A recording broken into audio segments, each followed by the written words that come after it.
ಮಳೆ ಅಬ್ಬರಕ್ಕೆ ಶಿರಾಡಿ ಘಾಟ್ನ ಹಲವೆಡೆ ಭೂಕುಸಿತವಾಗಿದೆ.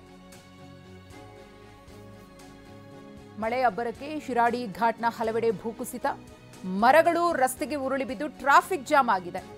ಕಿಲೋಮೀಟರ್ ಗಟ್ಟಲೆ ಸಾಲುಗಟ್ಟಿ ವಾಹನಗಳು ನಿಂತಿವೆ. ದಾರಿ ಮಧ್ಯೆ ಸಿಲುಕಿ ಪ್ರಯಾಣಿಕರು ಪರದಾಡ್ತಿದ್ದಾರೆ. ಬೆಂಗಳೂರಿನಿಂದ ಹೊರಟ ಪ್ರಯಾಣಿಕರಿಗೂ ಕೂಡ ಸಂಕಷ್ಟ. ಇನ್ನು ಮಂಗಳೂರಿನಿಂದ ಬರ್ತಾ ಇರುವಂತಹ ಪ್ರಯಾಣಿಕರಿಗೂ ಕೂಡ ತೊಂದರೆಯಾಗಿದೆ.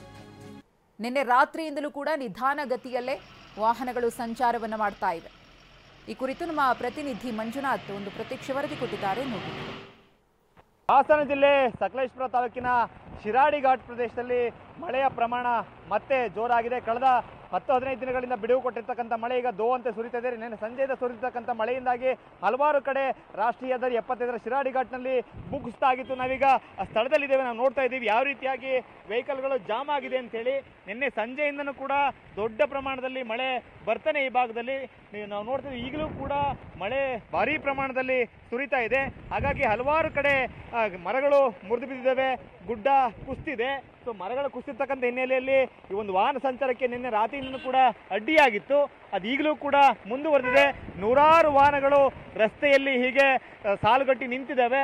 ಬೆಂಗಳೂರಿಂದ ಮಂಗಳೂರು ಕಡೆಗೆ ಹೋಗ್ತಕ್ಕಂಥ, ಮಂಗಳೂರಿಂದ ಬೆಂಗಳೂರು ಕಡೆ ಹೋಗ್ತಕ್ಕಂಥ ಲಾರಿಗಳು, ಟ್ರಕ್ಗಳು, ಬಸ್ಗಳು, ಕಾರ್ಗಳು ಎಲ್ಲವೂ ಕೂಡ ಈ ರೀತಿಯಾಗಿ ರಸ್ತೆ ಮಧ್ಯೆನೇ ಜಾಮ್ ಆಗಿದೆ. ನಾವು ನೋಡ್ತಾ ಇದ್ದೀವಿ ಎಷ್ಟು ಪ್ರಮಾಣದಲ್ಲಿ ಜಾಮ್ ಆಗಿದೆ ಅಂತ ಹೇಳಿದ್ರೆ, ಏನು ಸಕಲೇಶಪುರ ತಾಲೂಕಿನ ಮಾರ್ನಳ್ಳಿ ಇದೆ, ಆ ಮಾರ್ನಳ್ಳಿಯಿಂದ 1.5-2 ಕಿಲೋಮೀಟರ್ ಕೆಳಗಡೆ ನಾವು ಇರ್ತಕ್ಕಂಥದ್ದು. ಇದು ಪಕ್ಕ ಶಿರಾಡಿ ಘಾಟ್ನ ಪ್ರದೇಶ.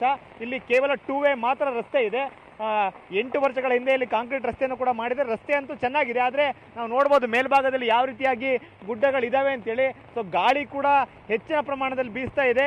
ಹಾಗಾಗಿನೇ ಈ ರಸ್ತೆಯ ಎಡ ಮತ್ತು ಬಲಭಾಗದಲ್ಲಿ ಇರತಕ್ಕಂಥ ಮರಗಳು ಕೂಡ ಮುರಿದು ಬೀಳ್ತಾ ಇದೆ. ಮತ್ತೆ ನಿರಂತರವಾಗಿ ಈ ಬಾರಿ ಏನು ಮೇ ಅಂತ್ಯದಿಂದ ಕೂಡ ಹೆಚ್ಚಿನ ಪ್ರಮಾಣದಲ್ಲಿ ಮಳೆ ಬರ್ತಾ ಇದೆ. ಮಳೆಯಿಂದಾಗಿ ಶೀತ ಜಾಸ್ತಿ ಆಗಿದೆ.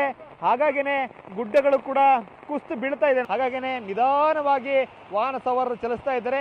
ನಿನ್ನೆ ಸಂಜೆಯಿಂದ ಶುರುವಾಗಿರ್ತಕ್ಕಂಥ ಈ ಒಂದು ಮಳೆಯ ಅಬ್ಬರ ಏನಿದೆ, ಅದು ಶಿರಾಡಿ ಘಾಟ್ನ ರಾಷ್ಟ್ರೀಯ ಹೆದ್ದಾರಿ 75ರಲ್ಲಿ ಒಂದು ರೀತಿ ಆತಂಕದ ವಾತಾವರಣವನ್ನು ನಿರ್ಮಾಣ ಮಾಡಿದೆ. ಕ್ಯಾಮ್ರಾಮನ್ ಮಹೇಶ್ ಜೊತೆ ಮಂಜುನಾಥ್, KV, TV9 ಹಾಸನ.